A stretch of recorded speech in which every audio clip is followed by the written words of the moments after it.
If the Philadelphia Eagles beat the Washington Commanders on Thursday Night Football, I think they're the team to beat in the NFC. I'll tell you why coming up on this Wednesday edition of the Locked On Eagles podcast.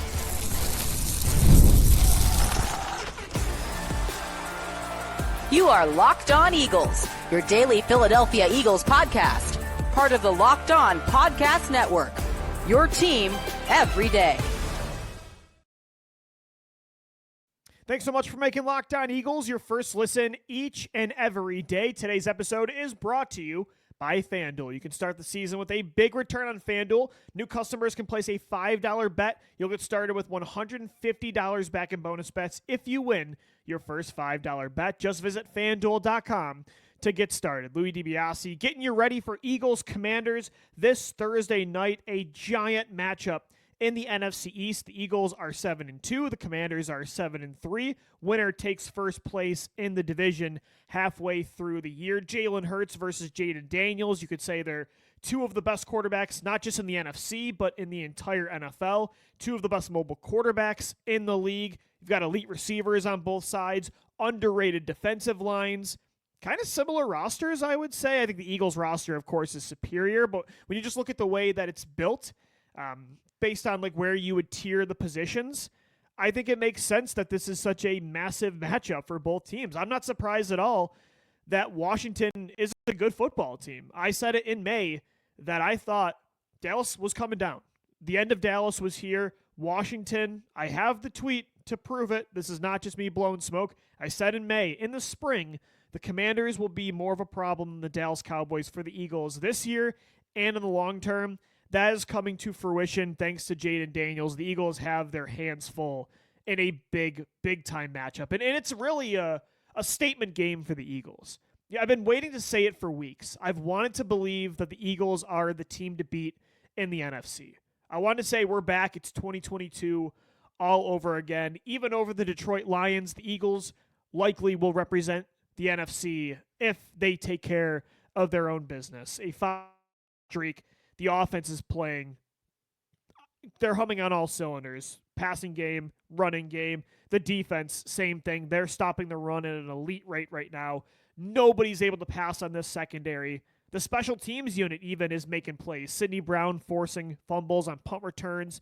Cooper DeJean ripping off big returns to give the Eagles the ball back in opposing territory. I mean, this team is absolutely humming. All three units. Outside of 2017 and 2022, we're not used to the Eagles having all three units play this well in sync together. Like in harmony, normally this is the offense's game to save us. The next game, it's the defense's job to save us. Oh, look, a special teams game. I mean, that happened, it feels like every single year growing up in the 2010s, and then you had 2017. Kind of the same thing in 2018, 2019, 2020 happened. 2022, again, you're a dominant, complete team. Last year was much of the same.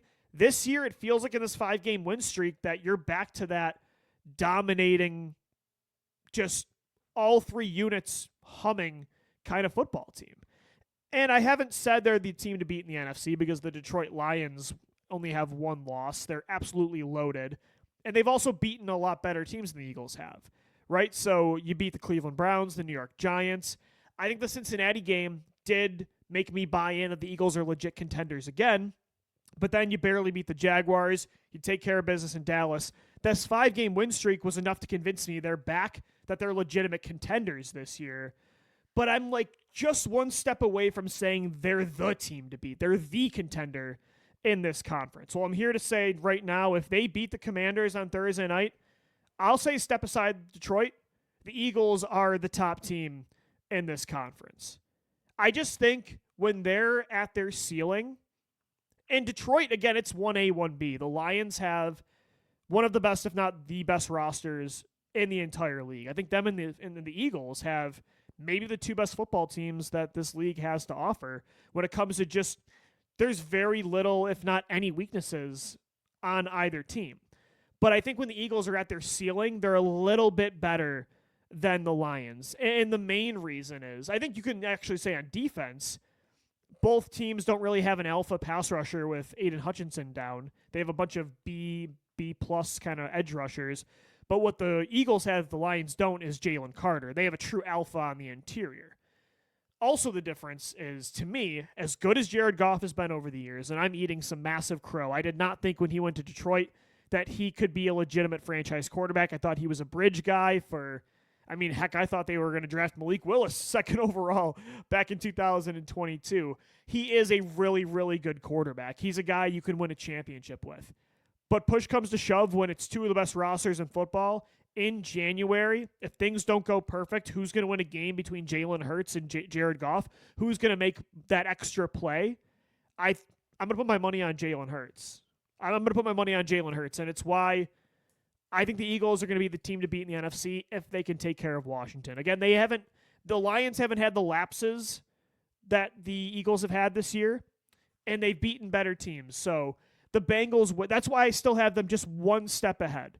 The Bengals win was, again, a huge step. You beat an elite quarterback in Joe Burrow who was just completely dominating. And if the Bengals were better, he's likely an MVP finalist right now. I mean, that's how good Joe Burrow's been. And that game, again, that win was enough to make me convinced that they are legitimate again. Like, this isn't the 2023 Eagles. Like, this is much closer to who they were 2 years ago. I think they can win a championship. Like, that's what that win was. Because, again, before that, it was cool. You got a big win against the Packers, but it's week 1.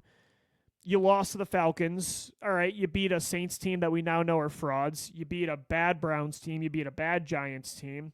You barely beat the Jaguars. You kind of played with your food for a second with the Dallas Cowboys before blowing them out.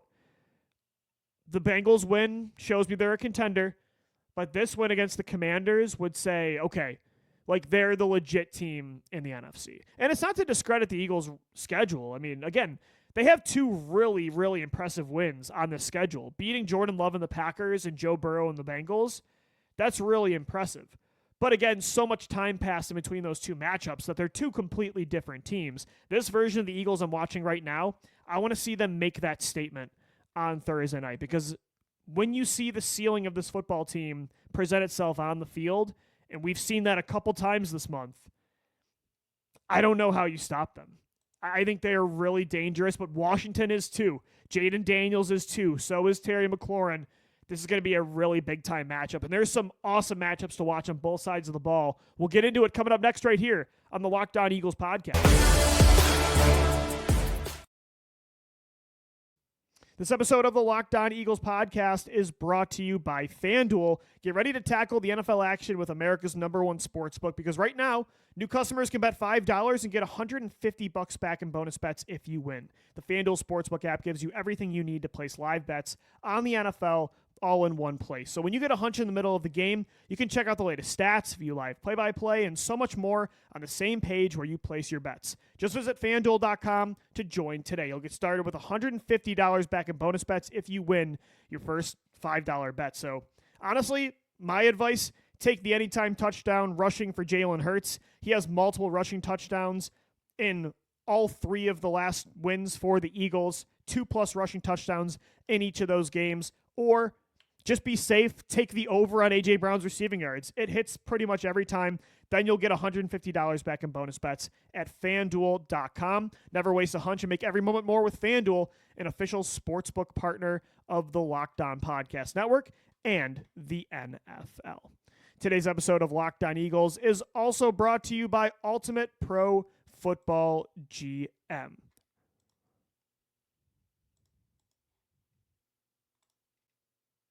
Just kidding. Today's episode of Locked On Eagles is also brought to you by Prize Picks. Daily fantasy sports are the best place to get real money sports action. With over 10 million members and billions of dollars in awarded winnings, Prize Picks has made daily fantasy sports accessible to all. You just pick more or less on at least 2 players for a shot to win up to 100 times your cash. Run your game all season long on Prize Picks. If you think, A.J. Brown's going to get more than 83.5 yards this week against Washington on his boy Emmanuel Forbes, you think Jalen Hurts is going to pass for more than 1.5 touchdowns, you're going to win 100 times your money on Prize Picks, again, with just as little as 4 correct picks. Sign up today and get $50 instantly when you play $5. You don't even need to win to receive the $50 bonus. It's guaranteed. Prize Picks also offers weekly promotions that can lead to a big payout, like Taco Tuesday.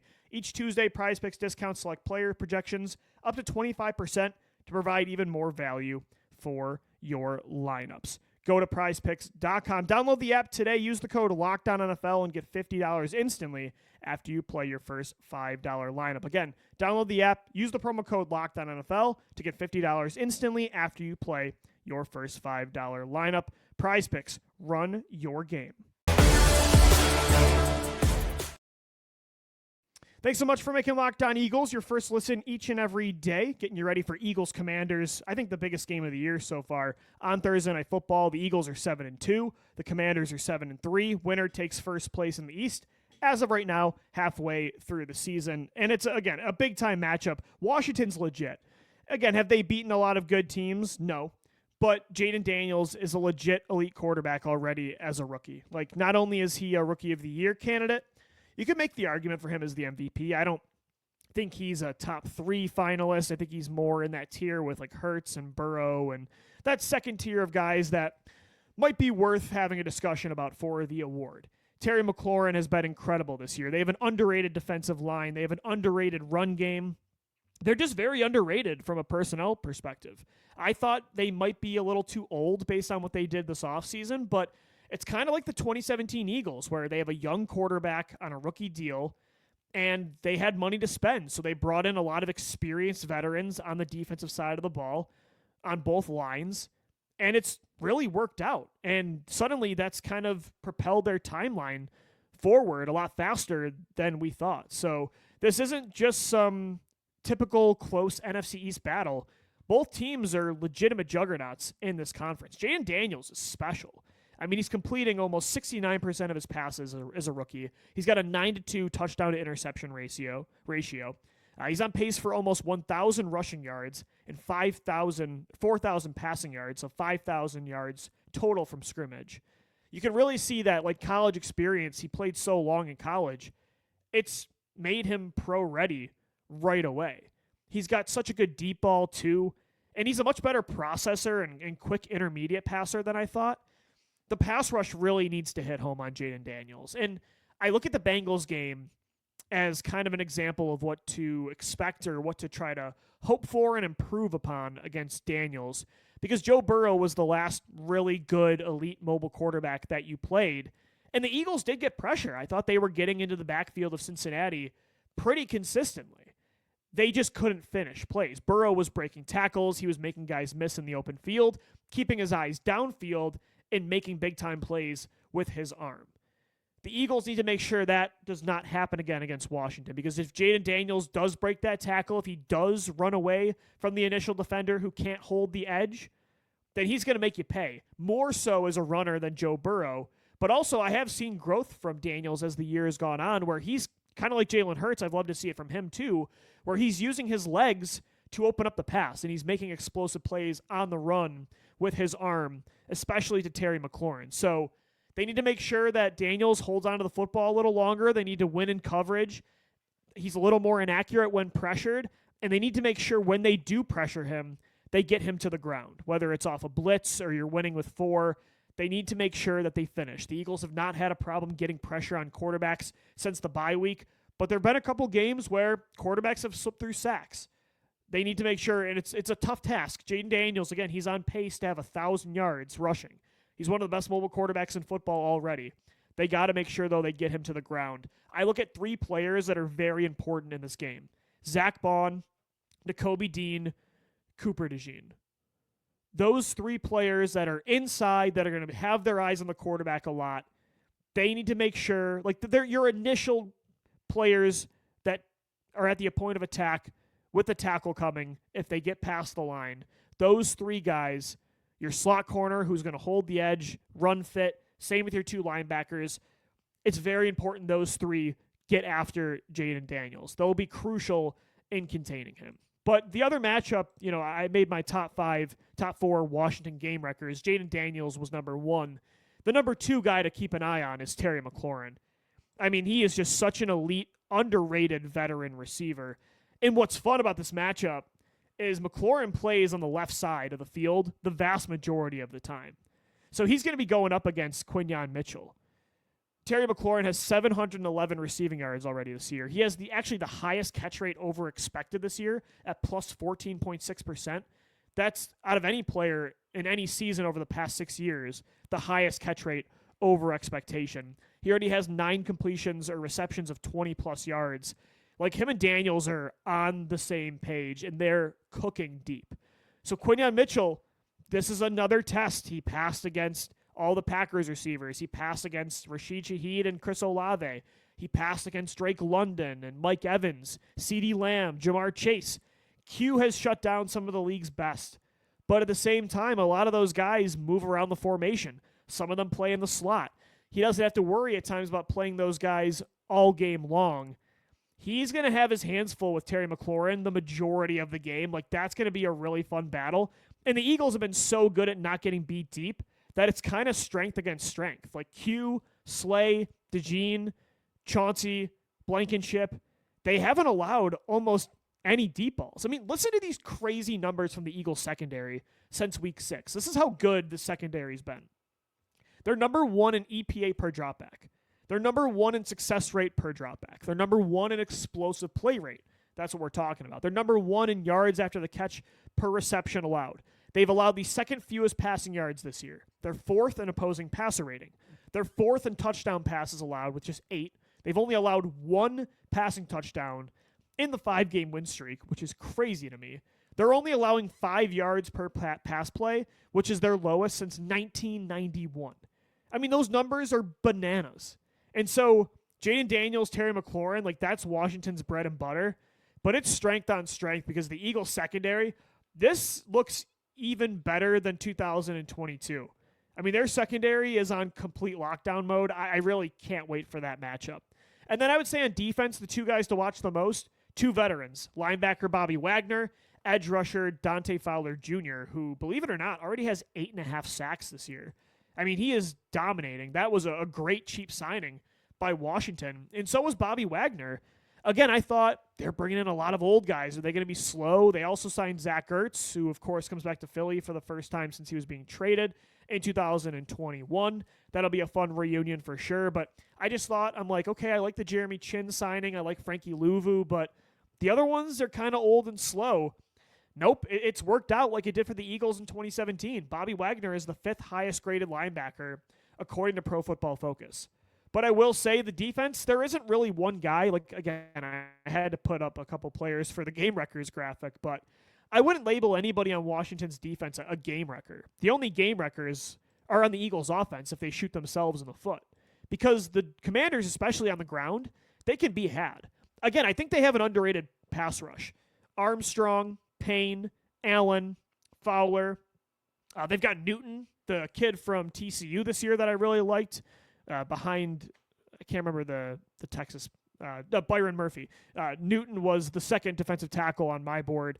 They drafted him as well. He's been having a solid rookie campaign. They have an underrated pass rush for sure, but that run game, you can go after that defensive line. The Commanders are actually 4th this year in most rushing yards allowed. They're 5th in yards allowed per game. So this might be a Saquon Barkley game again, where last game, Dallas kind of committed to stopping him, and maybe Washington loads the box again. They don't have a great secondary. I think you can have them in the air as well. But I think the Eagles, this might be a game where you just say, let's control the clock, time of possession. We're at home. Let's just dominate this game on the ground with number 26. And you're getting Jordan Mailata back. That's going to be huge. Mailata was the 3rd highest graded tackle before he got hurt. Hats off to Fred Johnson. I thought he filled in admirably for Mailata the last month. Did a great job. They didn't really skip a beat on offense. Jalen Hurts wasn't running for his life on the left-hand side, on his blind side. But Mailata, he's kind of like DeVonte Smith, where I think people forget how elite he is because a historically great player at his position plays across from him. I think it's kind of the same thing with DeVonte Smith that it is with Jordan Mailata. Mailata's one of the best tackles in football, one of the best young tackles in football. Getting him back this week, let's let the offensive line win this game for the Birds. Again, I think they'll have success through the air. I'm not scared of Emmanuel Forbes and Jeremy Chin. This isn't a lockdown secondary, even with Marshawn Lattimore, who Devontae and AJ have had success against multiple games in the last few years. But I do think this is a game I kind of want to be a run-first offense. Like, I want them to just impose their will on Washington on the ground. That's NFC East football. I like winning gritty games in the division. Let's run the football. These games are always great, though. They're always shootouts between the Eagles and Commanders the last few years, and I think we'll probably get much of the same on Thursday Night Football as well. Battle for first place. If the Eagles do win this game, though, again, I think they have to run the ball, but they also need to make sure when they're throwing the ball, they need to look for number 6 more. I'm going to get into that coming up next right here on Locked On Eagles. This episode of the Locked On Eagles podcast is brought to you by Ultimate Pro Football GM. You guys remember our great partner of Ultimate Pro Football GM? Well, they're back and they're adding an amazing new game mode that we got to tell you about. The game that has you step into the shoes of a football franchise GM and lead it to glory now is a new head coach career mode. So on top of getting to build your dynasty by drafting players, signing free agents, and hiring the coaching staff, now you also get to call offensive plays during the game as well. Additionally, you'll dig the new tools you can work with, such as individual training camps and upgraded negotiation systems. So this fun and realistic game just got a lot better. If you already have it installed, be sure to do an update so you can try out the new mode. If you don't have it yet, download it right now. It's a must for all football fans. I love it. I know you will too. Ultimate Pro Football GM is completely free. It's got no ads and 100% playable offline. Play on the go as you want, when you want. And here's our special offer for Locked On fans. Use the promo code LOCKEDONNFL in all capital letters inside the game store to receive a free boost to your franchise. Make sure to get it, as this perk will jumpstart your play and give you the advantage you'll want in creating a dynasty. To download the game, just visit ultimate-gm.com. That's ultimate-gm.com, or look it up on the App Store. Ultimate Pro Football GM. Start your dynasty today. Thanks so much for making Locked On Eagles your first listen each and every day. We're wrapping up the show, as we always do, with either what's more likely or agree or disagree. Today we're going to do agree or disagree based on a comment I got from one of our YouTube viewers, Jason, and it has to do with DeVonta Smith. The question is, agree or disagree? DeVonta Smith is not involved enough in the offense. I completely agree with this. And the Eagles offense, it's dominating right now. It's tough to complain. Everybody's cooking. There's going to be weeks where it's the A.J. Brown game, it's the Dallas Goedert game, it's the Saquon Barkley game, it's the Jalen Hurts running game, it's the DeVonta Smith game. But I will say, of all those games that I just mentioned, the one we're getting the fewest or the least amount of times, it is the DeVonta Smith game. They need to get number 6 involved a lot more. I mean, just look at his numbers since the bye week.